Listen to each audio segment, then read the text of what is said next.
Passepartout. Memorias de un hombre de suelas errantes. Siempre había tenido cierto talento para adaptarse. No solo al clima o a las costumbres locales, aunque había sabido, cuando era necesario, llevar un poncho sin reírse o comer morcilla sin inmutarse, sino sobre todo a las circunstancias, ya fueran cómicas, improbables o completamente catastróficas. Passepartout no había nacido para una vida sedentaria. Había visto la luz en París, en un apartamento que daba a un patio gris, encima de una rosticería que tenía el olor constante de un pato demasiado confiado. Su padre, modesto reparador de zapatillas ortopédicas, soñaba para él con una vida recta, estable y limpia. Su madre, antigua trapecista reconvertida en partera de barrio, soñaba con verlo algún día mantener el equilibrio sobre sus principios, pero no esperaba demasiado. Desde la infancia, Passepartout se reveló incapaz de quedarse quieto.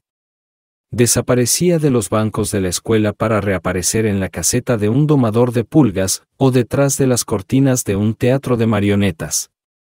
A los 12 años, se había hecho pasar por el hijo de un embajador para asistir a una cena oficial. A los 13, había interpretado brevemente el papel de los cuartos traseros de un caballo en un circo ambulante, lo que le valió una fractura de la dignidad que llevó durante mucho tiempo con gallardía. Los oficios se habían sucedido. Fue sucesivamente mozo en un hotel donde se hablaba más de deudas que de turismo, figurante en una ópera napolitana, de la que no entendía ni una palabra pero cantaba con la boca cerrada y con convicción, luego portero en una casa dudosa muy reputada por su ausencia de clientes respetables. Esta última experiencia le proporcionó un conocimiento tan inesperado como profundo de los perfumes sintéticos y los horarios nocturnos. Más tarde, se convirtió en peluquero en un paquebote alemán.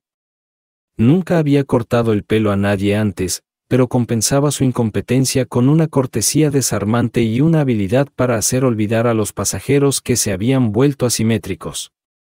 Durante una tormenta particularmente violenta, improvisó un rescate cantando una canción de cuna húngara a un perro histérico mientras guiaba a una vieja duquesa hacia el bote salvavidas. Esto le valió una medalla del capitán y una invitación a cenar con el gobernador de Macao. En el camino, perdió tanto la medalla como la invitación. Los años siguientes fueron difusos, a propósito. Ejerció funciones vagas y efímeras en diversos rincones del globo, siempre con la elegancia de un hombre que parece estar allí por casualidad, pero que sabe muy bien dónde están las salidas de emergencia. Fue sucesivamente pregonero público en Budapest, vigilante nocturno en un museo de huesos prehistóricos, asistente de un ilusionista español tuerto, hasta que se volvió alérgico al humo y a los conejos, luego imitador de cantos de pájaros en un parque zoológico experimental en Estocolmo, un puesto cuya única exigencia era no asustar a los avestruces. Uno de sus empleos más memorables fue el de mayordomo en casa de un diplomático belga en el exilio, cuya fortuna se basaba íntegramente en minas de guano e inversiones dudosas. Allí Passepartout aprendió el arte de servir el té sin salpicar y el más delicado aún de sonreír con respeto mientras contradecía cortésmente una declaración política absurda. Conservó de esa época un sentido agudo del protocolo, una pasión súbita por los guantes blancos y una aversión tenaz hacia los aleros de plata. Pero a pesar de sus esfuerzos sinceros por llevar una vida honesta y pacífica, el destino, o quizás su propia propensión a meterse en lo que no le incumbía, lo precipitaba siempre hacia otra parte.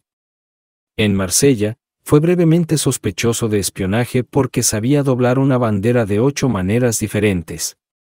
En Amberes, se vio obligado a huir nadando después de haber encendido accidentalmente unos fuegos artificiales dentro de un almacén de vidrio soplado. Fue en esa época que se prometió buscar un empleo simple, tranquilo y sin sorpresas, un lema que inscribió en la parte superior de su cuaderno de viaje, justo encima de la lista de oficios que no quería volver a ejercer. Figuraban entre otros, domador de osos, profesor de tango y probador de hamacas en condiciones extremas. Londres, pensó entonces, sería el lugar ideal para asentar finalmente sus maletas. Una ciudad seria, brumosa y llena de caballeros cronometrados, nada más tranquilizador. desembarcó allí una mañana de niebla, vestido con una levita raída pero con un optimismo renovado.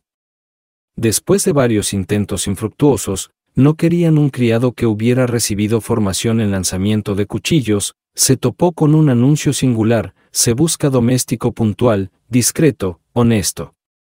Se exige gusto por la regularidad.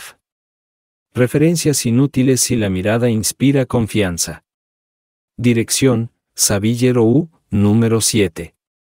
Dobló el anuncio con un cuidado inusual, se peinó ayudándose del reflejo de un escaparate empañado, y se presentó en casa del señor Phileas Fogg.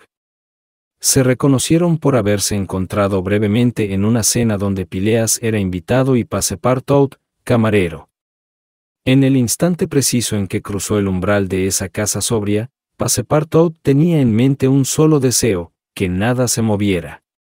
Aún ignoraba que moverse era exactamente lo que su nuevo amo exigiría, pero al segundo preciso, y alrededor del globo, en 80 días.